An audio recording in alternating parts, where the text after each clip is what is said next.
you're down here looking for the Occupy protest. There doesn't seem to be anything happening. No, I don't see it. And I did see it posted on Facebook. That's why I figured it might be happening. There was supposed to be a march from here to the park, but don't see it. So is the movement dying? Yeah, I think so. People don't want to march and yell and protest anymore. People want to congregate in a park and talk and communicate and make some art, make some music, have a good time. And that's really the only way we'll be able to solve the problem. Listen, you heard about Woodstock 2. Woodstock 1. Is this Woodstock 2? Or is this going to be big? Is there any chance that people may stay and all that? My backpack's pretty big. Who knows if I got a tent in there or not. You can't fight against the future, brothers. This is a community of love. And they're trying to get to the people on pressing charges again. That's Joe Warmington at Occupy. He'll be back later on the show to talk about McGuinty. Last week, I was in Manhattan. I was staying in a hotel down near Wall Street, and after we'd been there for a few days, I said to my wife, I really want to see that Zuccotti Park, the birthplace of the Occupy movement. Isn't it right around the corner? And she said, well, what are you talking about? We've walked by it a dozen times. No way, I said. That can't be true. So we go past it, and sure enough, we had walked through it multiple times, and it didn't even register for me because it was this surprisingly small concrete area with a few benches. That's it, I thought? What a letdown. And that's when I realized, yeah, what a letdown indeed. All of it, the whole Occupy thing, especially for those involved.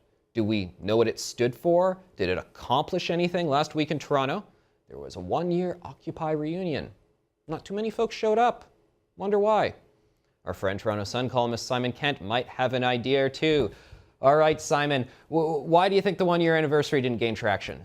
I think you nailed it when you're talking about what happened in New York. The whole Occupy movement was very small, very perfectly formed, and easily forgotten. And in Toronto, it was certainly easily forgotten. I think about a dozen or 24 people turned up, and 3 dogs and someone's pet canary in the park here in Toronto, and that was about it. They sang a few songs and went home. And everyone going home just about sums up the whole futility, the utter pointlessness of the Occupy movement. What a bust. All right, well, don't joke, though, because the way animal rights advocacy is going right now, those dogs might actually be able to vote soon, so let's not knock them too much. But, and why?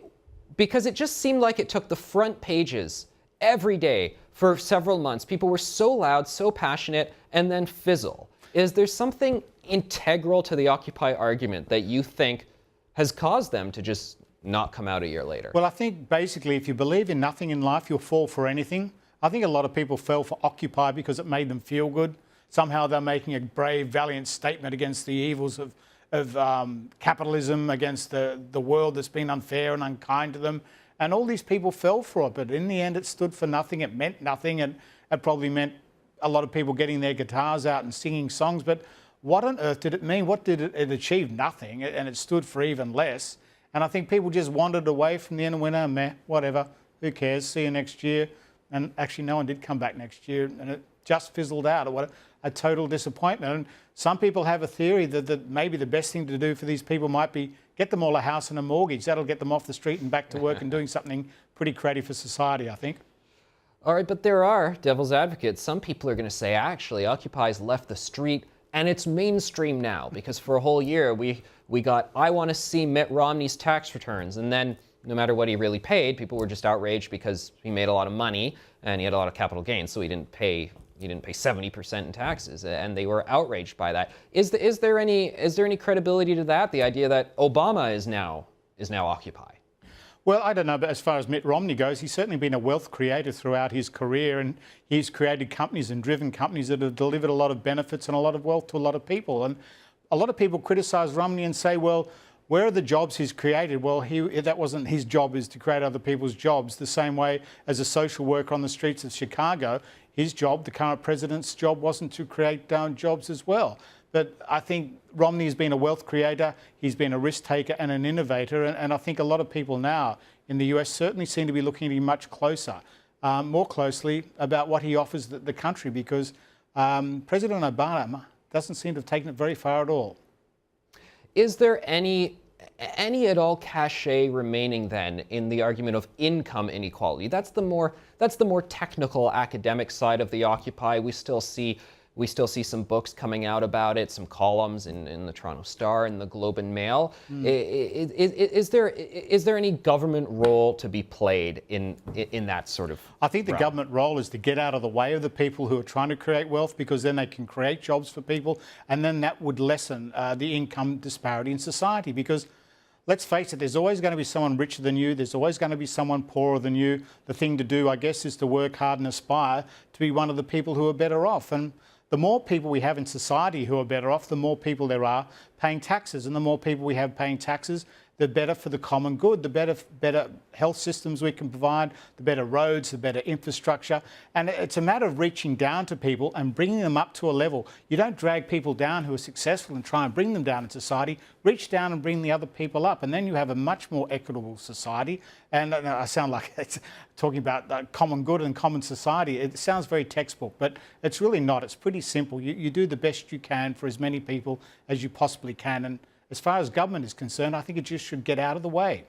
Simon, I took a lot of hits because I was very critical of the Occupy Ottawa here, because I saw it as just student activist groups and union organizations telling the homeless people and the mentally ill, hey, why don't you sleep in the park in inclement weather for a few months, carrying our banner so that we can argue for more money to be directed towards our causes. I never actually saw the true grassroots empowerment. I don't even know what that term means anymore, but that they were alleging to see. And it does seem like we're not seeing too much of the end of that, at least, from the union manipulation perspective. I think you're quite right, and I actually hadn't thought about that until you just mentioned it now. I mean, there was a lot of that showcasing and taking the poor, the weak and the vulnerable and wheeling them in front of TV cameras and in front of the media, people like you and I, and it was this great movable story. Every day it was different. There was lots of colour and movement and lots of light and people with placards and people making impassioned statements. And talk is pretty cheap, isn't it, really? And in the end, a whole lot of talk, a whole lot of hot air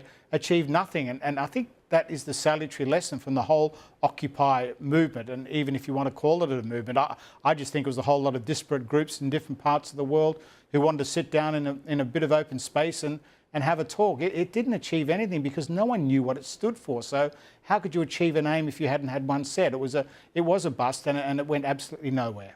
There you have it, folks. Talk is cheap. Toronto Sun columnist Simon Ken, thanks for joining us. Pleasure. As always, Simon. All right, folks, email me, anthony.furey@sunmedia.ca.